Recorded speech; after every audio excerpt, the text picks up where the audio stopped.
ہمارے حاجی صالح صاحب کے والدین کے ایصال ثواب کی یہ محفل ہے. ہر کام کا کوئی نہ کوئی مقصد ہوتا ہے. اس محفل کا مقصد کیا ہے؟ ایک تو ہے ایصال ثواب. کیا ہے؟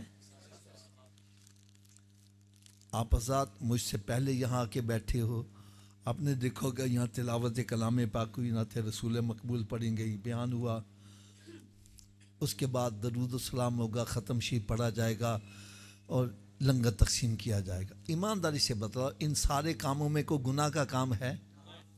اونچی بولو. یہ سارے کام نیکی کے ہیں، اور ہم کہتے ہیں یا اللہ یہ ساری نیکیاں جو تو نے ہمیں عطا کی ہم صادق صاحب کے والدین کو پیش کرتے ہیں. یہ ایصال ثواب ہے. اور دوسرا ایصال ثواب کا جو اصل مقصد ہے یار، وہ یہ ہے کہ یہاں آ کر ہم بھی اپنی موت کو یاد کریں. بھئی آپ آزاد صادق صاحب کے والدین کو جانتے ہوں گے، میں نہیں جانتا، لیکن میں آپ سے سوال کروں ایمانداری سے، ان کے والد صاحب جب فوت ہو گئے اپنے ساتھ دولت لے کر گئے؟ اونچی بولو یار. کوئی کوٹھی کار، کوئی بنگلہ، کوئی بینک بیلنس ہی ساتھ لے گئے ہوں؟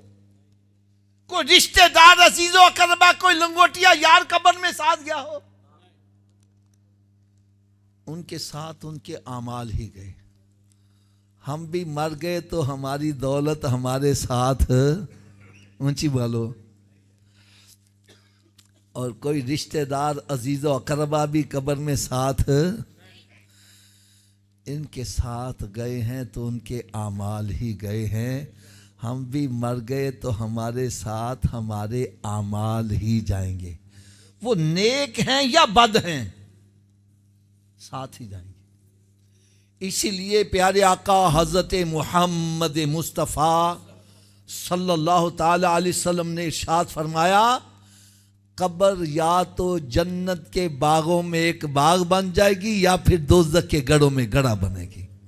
اعمال اچھے کر کے جاؤ گے وہی قبر جنت کے باغوں میں باغ بن جائے گی. اور اللہ نہ کرے اگر معاملہ اس کے برعکس ہوا، نہ نماز پڑھ رہا ہے، نہ روزہ رکھ رہا ہے، نہ حرام حلال کی تمیز ہے، نہ ماں باپ کا ادب و احترام کرتا ہے، نہ صلہ رحمی کر رہا ہے، ایسا بندہ جب قبر میں جاتا ہے تو قبر کہتی آنے والے تیرا آنا مبارک نہ ہو، تیرے آنے سے پہلے میں مٹی کا ڈھیر تھی، تیرے آنے کی وجہ سے میرے اندر جہنم کی طرف سے کھڑکی کھولی گئی ہے، تو نے مجھے آ کے ستایا، اب قیامت تک میں تجھے چین سے نہیں رہنے دوں گی. فرماتے قبر ایسے کھلتی ہے اور پھر جب آپس میں آ کے ملتی ہے بندے کی پسلیاں ایک دوسرے میں پیوست ہو جاتی ہیں.